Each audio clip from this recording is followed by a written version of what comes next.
Now we're going to discuss duration and convexity, which will help bond investors with their trading strategy.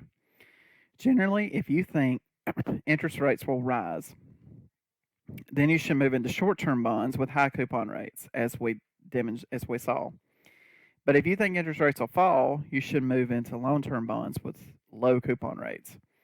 But what happens if you're trying to build a portfolio of bonds and you're trying to estimate what's going to happen to various price changes, etc.?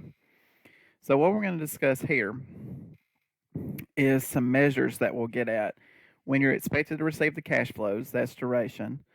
Modified duration or Macaulay duration. Modified duration tweaks that a little bit by dividing the Macaulay duration by 1 plus the yield to maturity, divided by however many periods the bond is, typically semi-annual. So it discounts it, in other words.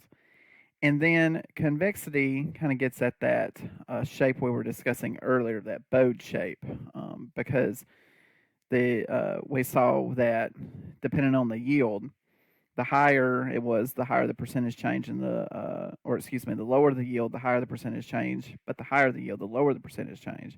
So kind of getting at percentage changes and estimating those for your portfolios.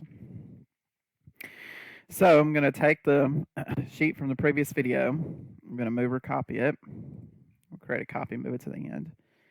And for this one, we're going to keep everything we did before. I'm going to move the sensitivity, if you still have that in your file, I'm going to move that away and that bond value over. Only changes we're going to make, we're going to still have these two bonds. They're the same except the coupon rate for one is 4%. And the yield, instead of 12%, for that we'll do 10%. And let's look at duration, convexity, and the percentage and the predicted price change. So we'll first have regular duration, also called Macaulay duration, modified duration, convexity, and then the predicted percentage change. To calculate Macaulay duration, that's just a duration formula. So we'll put in first to be settlement, comma, maturity, comma. With respect to the coupon, we'll just put in the coupon rate, comma, the yield is B6, the required return, comma, B9 for frequency, comma, B10 for basis. And this is approximately how many years it'll take to get your cash flows. So that's going to be the 2 decimal places, and then I'll drag that over for the second bond. You can see it has a higher duration. To modify this, it's basically discounting, but you can also calculate it directly using M duration, which stands for the Macaulay modified. So in essence, it's going to be the same stuff again. It'll be B2, comma, B3, comma, B5, comma, B6, comma, B9, comma, B10. So the exact same information, and you'll see that since it is discounted, you've got a shorter number of years to where you would get those expected cash flows, get payback. Next is convexity, and this one is a little bit of a longer formula, so here we go. Convexity is going to equal parentheses, parentheses, and this is an approximated convexity formula. Is going to be equal to the price function B2, comma, B3, comma, B5, comma, B6 plus 0.00001, comma, B7 divided by 10, comma, B9, comma, B10 in the parentheses, plus the price function, again, B2, comma, B3, comma, B5, comma, B6 minus now the 0.00001, comma, B7 divided by 10, comma, B9, comma, B10, and that parentheses minus 2 times B12 over 10, and that parentheses divided by parentheses 0.00001 001 caret 2 times parentheses B12 divided by 10. Let's see, I hit a extra slash there. It's just B12 divided by 10 in all three parentheses. And we should get 136.48. And we do.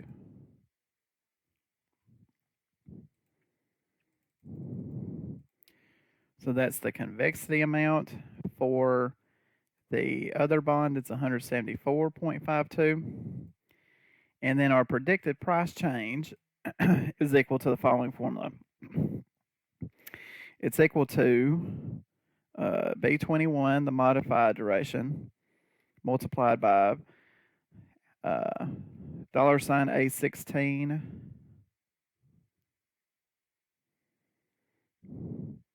minus $sign A15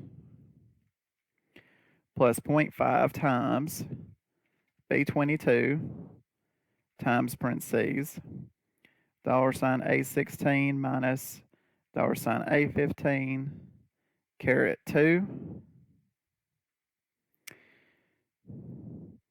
So you'll get, let me double check this and make sure this is indeed correct.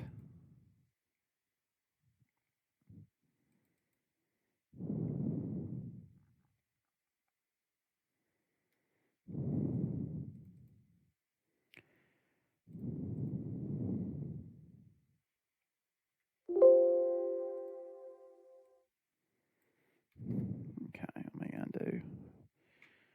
All right. So B21 times A16 minus A15 plus 0.5 times B22 times parentheses A16 minus A15 caret 2. Okay. And these are percentages.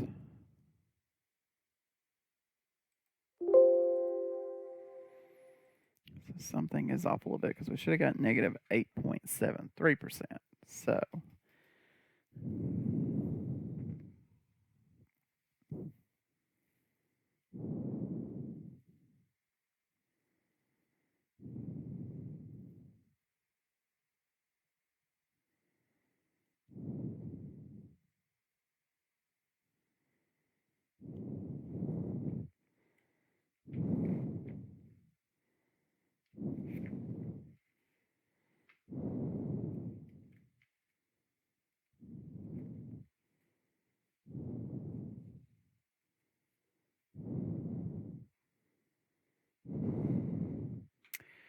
So that needs to be a minus.